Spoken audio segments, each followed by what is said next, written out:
In reality, the greatest threat to this nation is the government.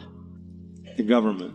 When something becomes top down, that is when things lead to just nightmare scenarios. There's a trifecta of books you need read, and at the end of those, I seriously doubt you will ever want top-down control. And that is Mao, The Untold Story, The Gulag Archipelago by Alexander Solzhenitsyn, and The Rise and Fall of the Third Reich. If you read those, if you want a fourth for spice, read The Red Famine.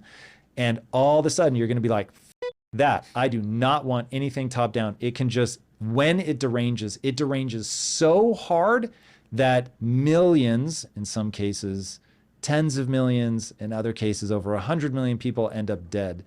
And that scares me so much.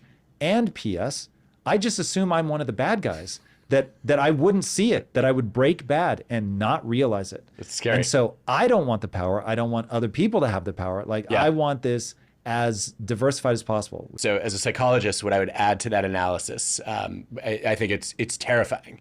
One of the things that scares me most about the concentration of power is that the wrong people are attracted to it.